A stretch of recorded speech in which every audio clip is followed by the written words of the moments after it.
Hi, my name is Rob Girano, and this is LBS News.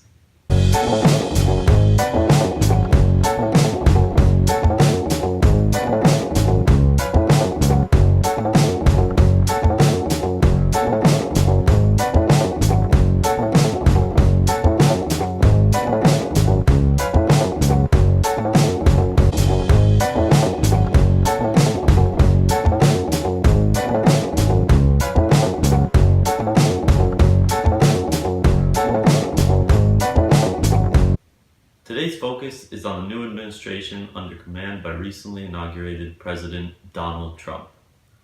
We have a loaded segment for you today, so let's head over to Evan for an explanation on the now controversial Affordable Care Act. Thanks, Rod. Recently, Senator Bill Cassidy of Louisiana and Susan Collins of Maine have brought forth a new proposal to replace Obamacare with the Affordable Care Act. The Affordable Care Act is a comprehensive health care reform law enacted in March of 2010. The law provides consumers with premium tax credits that lower costs for households with incomes between 100% and 400% of the poverty level. Bill Cassidy and Susan Collins would like to give more power to the states on healthcare policy and would like to make affordable insurance even more accessible to those who cannot afford it. They do not want to get rid of Obamacare, though. In the words of Cassidy, they can opt to stay in Obamacare or they can opt for no federal help. So California and New York, you love Obamacare, you can keep it. Many feel that repealing Obamacare can create a large void and disruption in the insurance markets and could result in millions of people's insurance to be ruptured or taken away. Some moderate Republicans, such as Collins, have been vocal in insisting Republicans not vote to repeal major parts of Obamacare until there is clarity on the replacement plan. Back to you. Thanks, Evan. It's going to be really interesting to see how that one plays out. But Obamacare is only one of the issues that Donald Trump said he would address. Probably the most talked about issue being the war on ISIS. Here's some of the things you should know about our fairly known friends out east, with our Syria correspondent, Ian Larson. Thanks, Rod. The Islamic State of Iraq and the Levant, also known as ISIS or ISIL, was founded in 1999 by Abu Musab al-Zarqawi and is led by Abu Bakr al-Baghdadi. Their number count has a huge range of about 2.8 to 8 million members. These members enforce the Islamic State's interpretation of Sharia law. They're believed to exist in 18 various countries around the globe. The main goal of this organization is to establish a unified Muslim territory to practice their extremist beliefs. They attempt to reach this goal through terror. They exhibit extremely violent behavior, which includes public executions, destruction of ulterior religious sites, and suicide bombings. And these are only some of the acts committed by ISIL. ISIL is led, like I said before, by Abu Bakr al-Baghdadi. He had two deputy leaders corresponding to Iraq and Syria, Abu Muslim al-Turkmani for Iraq and Abu Ali al-Anbari for Syria. Both are currently deceased. He now has a cabinet of senior leaders, and these leaders govern affairs such as finance, leadership, military matters, legal matters, security, intelligence, and media. Now onto weapons. Weapons used in ISIL include armor, guns, surface air missiles, trucks, car bombs, suicide bombers, IEDs, aircrafts, and chemical agents such as mustard gas. Politically, they use the media to recruit followers and slander those who oppose them. And they basically utilize different methods of propaganda. ISIL is financed through various manners.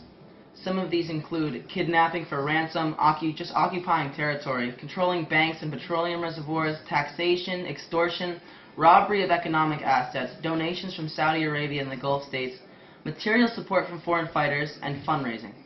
Now onto their flag.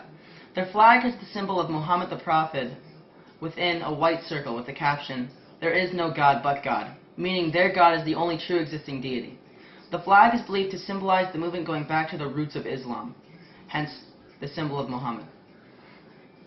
Now they follow principles of jihadism and Wahhabism. Jihadism is a militant movement aimed to be hostile towards Western civilization, where Wahhabism is simply a sector branch of Islam. Their court system consists of 12 courts and 12 judges, which are all Saudis. These courts enforce their laws through a sort of religious police. These police try and punish those who indulge in what ISIL considers vices, as well as force said civilians to pray. Those who disobey will be prosecuted in courts and punished. The punishment is generally severe. An example would be a public execution. The main difference between ISIL and other extremist groups like Al-Qaeda is their view of eschatology and apocalypticism. They believe a final day of judgment by God will come upon us, and a man named Imam Mahdi will arrive. Following this, they will defeat the army of Rome at the town of Dabiq, and this battle will complete their prophecy. They also believe there will only be 4 more true caliphs after Abu Bakr al-Baghdadi. Currently, ISIL has been making efforts to take over land in Syria and Iraq.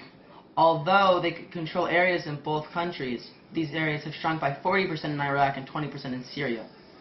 ISIL has also committed various attacks since they've been founded. There have been 143 attacks in 29 countries, 2,043 individuals killed, and countless more wounded, and this is just up until July 2016.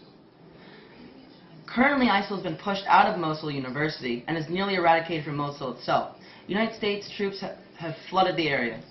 And that was basically my summary on ISIS. Now back to Rob. Thanks, Ian. Things seem to be improving out there. We hope for the best. Our next issue is a more domestic one. It comes from South Dakota, where Donald Trump is pushing for the continuation of the Dakota Access Pipeline. With more news on that, our correspondent in the field, Gilad Gutman. Only 4 days into his term, Donald Trump is already putting in effort to dismantle Obama's environmental legacy. On Tuesday, he signed executive orders to revive the controversial Dakota Pipeline project and renegotiate its terms. Trump is a very strong supporter of energy projects such as this because they will create jobs, expand the economy, and tap into America's energy supply. Trump also signed executive orders to expedite environmental reviews on many American infrastructure projects such as this, claiming that the regulatory process in this country has become a tangled up mess and that it's incredibly cumbersome, long, and horrible, his words. This order left many reporters confused, as it's unclear how Trump plans on changing these policies, as many are statutory and cannot be removed or changed by an executive order. It'll be interesting to see how these events turn out in the next weeks. Back to Rod. Thanks, Gilad. It sure is interesting to see how things play out. Not only with the Dakota Access Pipeline, though, but with Trump and his administration as a whole.